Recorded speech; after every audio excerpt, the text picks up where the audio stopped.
자, 이번에는 문에 대해서 살펴보도록 합시다. 자, 문과 이전 시간에 배웠던 표현식을 잘 구별할 필요가 있을 것 같아요.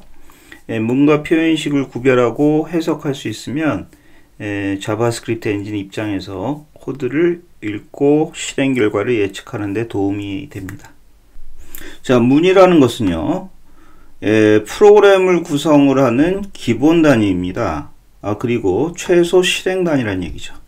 자, 우리가 작성한 코드들이 한 줄 한 줄 실행된다고 했는데, 그 한 줄 한 줄 실행되는 단위가 바로 문이라는 겁니다. 즉, 프로그램이라는 것은요, 문들의 집합으로 이루어져 있는 것이죠. 그리고 우리가 프로그래밍을 한다는 것은 문들을 작성을 하는 거예요. 문들을 작성하고 이 문들을 순서에 맞게 나열하는 것이 바로 프로그래밍입니다.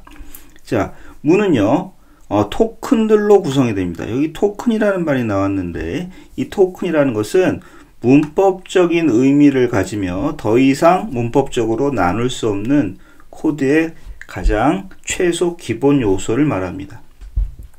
예를 들어서 키워드라든지 식별자, 연산자, 리터럴, 세미콜론, 마침표, 기타 등등 이런 특수 기호들이 있어요. 이런 것들은 문법적 의미를 가지고 있고 더 이상 나눌 수 없기 때문에 토큰이라고 부릅니다. 자, 이 그림을 한번 볼게요. 이 그림을 보시면 여기서부터 여기까지가 문이죠. 변수 선언문입니다. 변수 선언문과 변수 할당문이 축약 표현되어 있는 것이지만 변수 선언문이라고 합시다. 이 변수 선언문은 바라고 하는 변수 선언 키워드, 이 썸은 식별자죠. 그리고 연산자, 얘는 리터럴, 연산자, 그리고 리터럴, 그리고 세미콜론. 이 세미콜론은 문의 가장 마지막에 붙여주는 특수 기호입니다. 이러한 토큰들, 즉 문법적 의미를 가지고 있고 문법적으로 더 이상 나눌 수 없는 코드의 기본 요소들로 이루어져 있습니다. 자, 문은요, 명령문이라고도 부르는데, 명령문이라고 부르는 이유는 문은 컴퓨터에게 내리는 명령이기 때문이죠. 문이 실행되면 명령이 실행되어질 겁니다.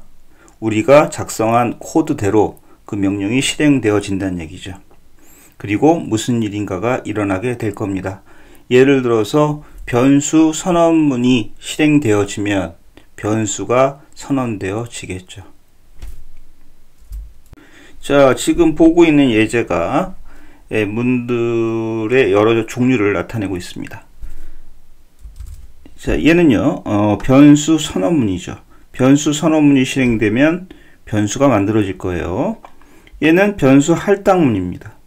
변수 할당문이 실행되면 우변에 있는 이 값이 이 x라는 변수에 할당되게 되겠죠. 자, 얘는 함수 선언문입니다. 함수 선언문이 실행되면 함수가 생성될 거예요. 자, 얘는 조건문이라고 하는 애인데, 이 조건, 여기 안에 있는 요 조건이요. 요 조건에 부합이 되면 이 코드 블록이 실행될 것이고, 이 조건에 부합되지 않으면 이 코드 블록이 실행되지 않을 겁니다.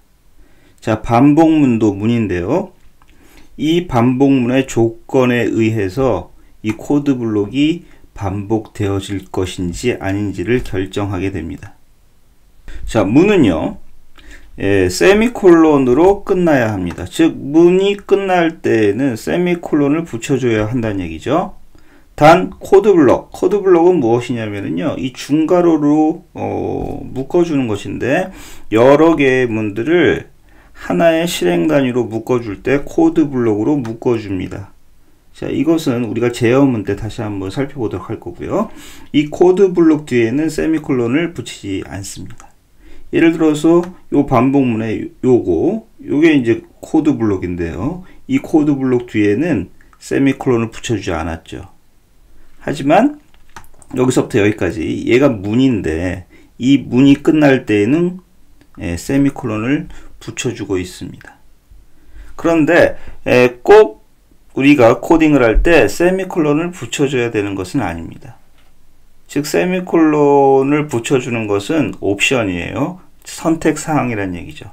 즉 세미콜론은 생략이 가능합니다.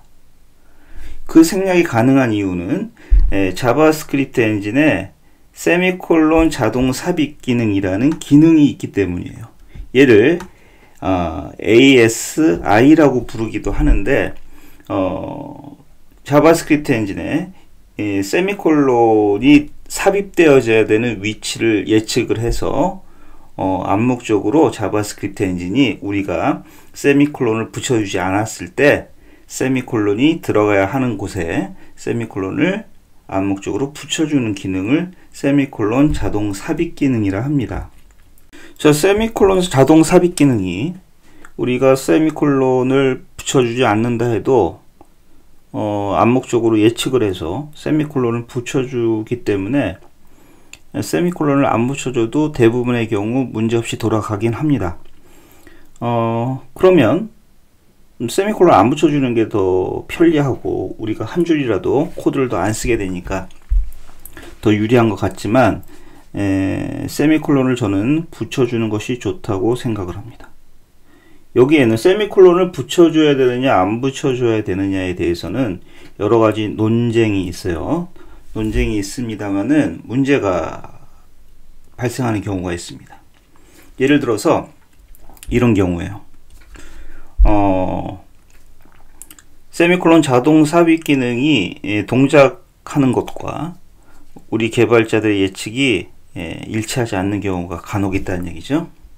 예를 들어서요. 지금 리턴 문이 왔는데 지금 이 문법은 우리가 아직 안 배웠기 때문에 여러분들이 이해하지 못하셔도 상관은 없습니다. 예를 들어서 이 함수 내부에 return이라는 키워드가 오면 이 return 뒤에 오는 값이 함수의 반환 값으로 return이 되어지게 됩니다.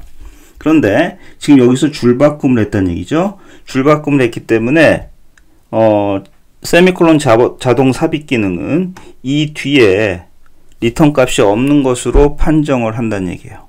그런데 이 코드를 만든 사람의 의도를 보면 요게 객체 리터럴입니다. 객체를 만드는 객체 리터럴인데 객체, 빈 객체를 리턴하고 싶었던 것 같아요.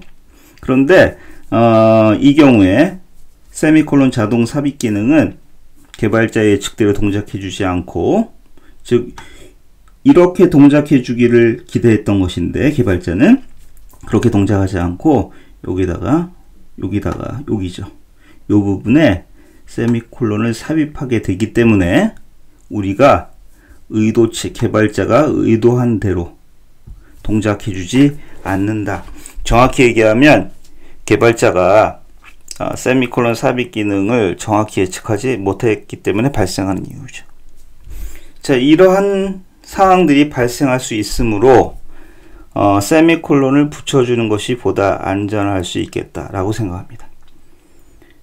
그리고 ESLint라는 정적 분석 도구가 있어요. 예를 들어서 코드를 작성을 할 때 안티 패턴이라든지 좋지 않은 코딩 습관을 잡아주는 그런 굉장히 유용한 도구인데, 그 ESLint에서도 세미콜론의 사용을 기본으로 설정하고 있습니다.